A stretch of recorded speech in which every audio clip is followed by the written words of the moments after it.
TitleMatchNetwork.com. You had a big feud there with Dick and the Crusher. Talk about what they were like as an act and their personalities behind the scenes. Yeah, they were, of course, the world's most dangerous wrestler, Dick the Bruiser, and then, the Crusher, he'd come out with the big keg of beer and best interviews. Interviews is everything. There's so many more people, wrestlers that could outwork me in the ring. I'm telling you. But if you can do a good interview, and I was gifted and got charisma, and could talk to people.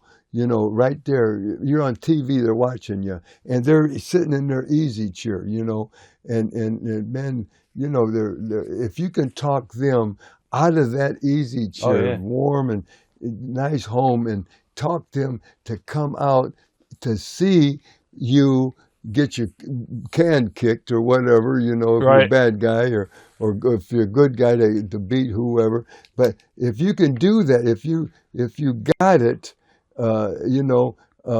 brother, you got something special. And I was very fortunate to be able to. God gave me the gift and to talk, and as far as the interview, something like that, Whereas Dusty Rhodes, superstar Billy Graham, the governor, Jesse Ventura, all these guys, brother, we were all in the same mold, that we could do that.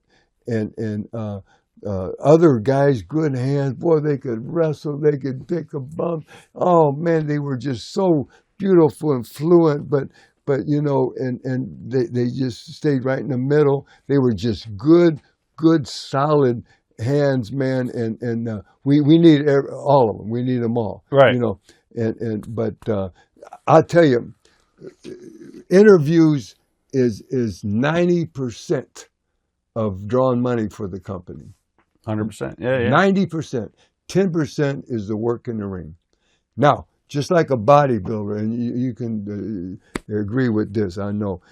If you're in bodybuilding condition, ready for, I'm talking about big, Mr. Pennsylvania, Mr. New Jersey, Mr. America, Mr. Whatever, Illinois. If you're in that type of shape, ready to go at that time, because you already worked out for 10 years and what more.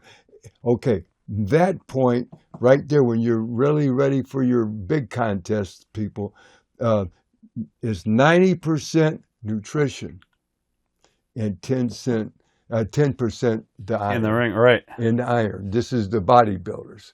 You see what I mean? Right. 90% is for getting ready for the big con, is the nutrition, your diet. And the other 10 is working out, because so it's the same principle, only a different sport. Yep. It's pro bodybuilding and professional wrestling. Also, I was going to ask you about Bob Backlund. Bob actually came into the territory before he went on to become the WWF champion. What are your thoughts on Bob in the AWA rings? Yeah, good. He of course started there with Sharkey, and that was before Verne had his school. Eddie had a school there in Minneapolis, and he was, of course, a good amateur wrestler, and he was the real deal, just like Verne. So many. Hey, Baron von Raschke, man. Hey, he wrestled in all the way through high school, college, and all. Then, of course, he went to the Pan Am Games. He went to the Army. He wrestled for the Army, and then he turned pro. Yep. And so many good amateurs turned pro. Monsoon, brother. He was, Danny Hodge and Jack Briscoe. These guys, they were national champions. Of their college. For 2 or 3 times in 4 years, and both of them. And so it was so good. Backlund came up, and Vince Senior loved him, and I watched this. I was eyewitness. He came every month not working a territory, just going to the Garden only, Madison Square Garden. He worked nowhere else, and he did interviews, and for a solid year, win after win, 12 wins, and then they start putting them on TV, and then Madison Square Garden for another year, and then they built him, for people. It was a different theory that Vince Senior did, and it worked. It worked. Yeah, it worked. Young Ricky Steamboat came into the AWA at one point as Dick Blood. Do you remember working a little bit with Ricky? You bet I do. Yeah, Yeah. real good. Yes, sir. And he of course, Verne trained him, and I remember him.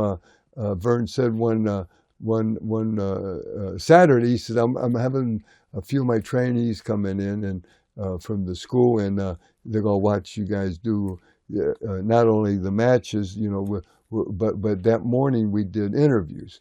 And I remember me and Johnny and we would look over, and there was Ricky, sitting right there, and boy, the next thing I know, man, he's up there with Flair, and they're up in with Crockett's and on fire, man. He teamed up with Youngblood, and Yep. oh my goodness, what a team! Good looking two kids, and yeah, they were on fire, man. You and Johnny had a great feud going with Larry Hennig and Joe LeDuc. Mm-hmm. Did you guys go to All Japan at all around what was it, 1976? Yeah. A loser leave match. I guess it was just go over to Japan for a little bit and you came back. Yeah, did, and Joe LeDuc was so strong, and he would put two ropes here and get 5 fans out of the thing and hook his arms, and they'd try to pull his arms, and 10 people, and 5 on each side couldn't pull his grip apart. I've seen him put his back against a car and his feet straight out on a wall of a big building, Yeah.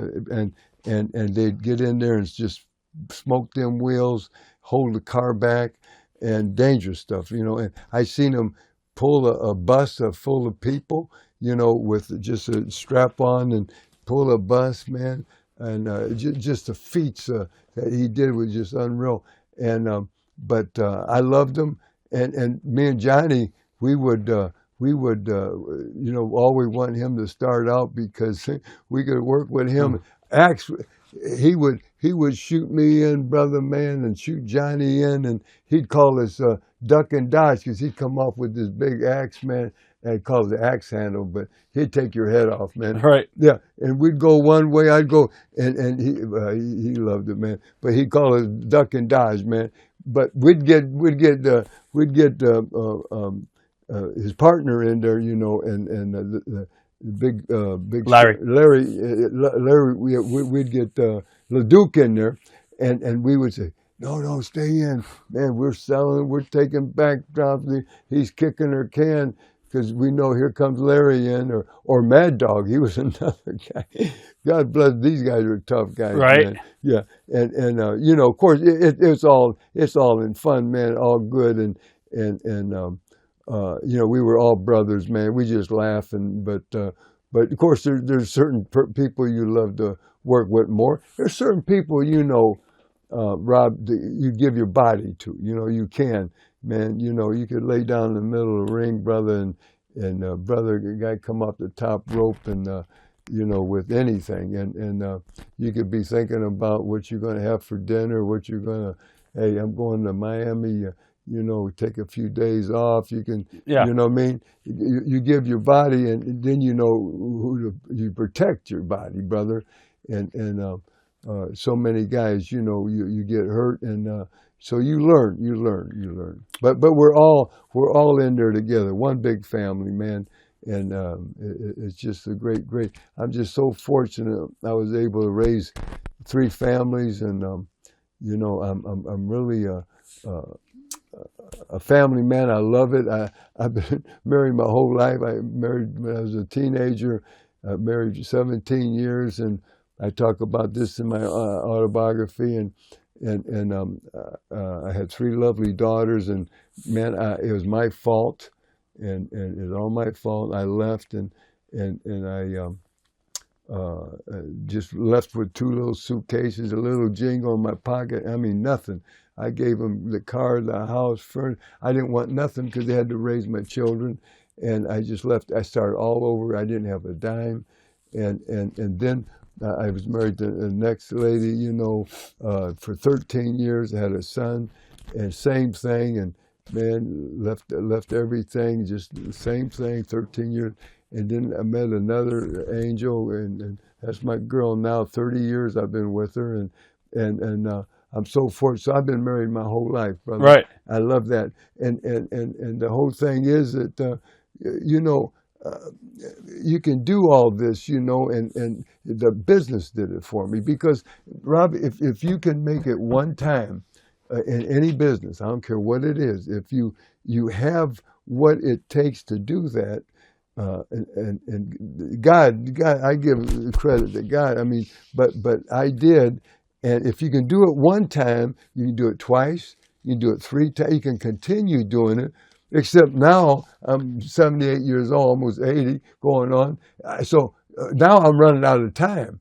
Of course, I'm not going nowhere anyway. Exactly. 30 years with Angel, that's my baby, and God sent her to me, and she saved my life, and I just love her so much. But you can do it. You can. It's like years ago. They'd give you, when I was a little boy, my mom would order milk, and they would bring it to your home, and right out of the Hammond, Right. and sit there in the morning, and you'd go out and get your quarts of milk and that, and it'd be that much cream. It was whole milk, and it's true about yourself or anybody. And you take that quart of milk with that cream on top, and you shake it all up, and boom, and then you pour it, and then you have a real rich whole milk glass. But then if you sit it back down, then the cream will always come back up. Cream So rises it's to the same top. with a person. Yep. You know what I mean? So no matter how many times you shake that quart of milk, sit it down, the cream will always rise back to that. Same with a person. You can do it again. Just like that cream, brother. You're the cream of the crop. And tell yourself that. Yeah. Be positive, man. Of course. You bet.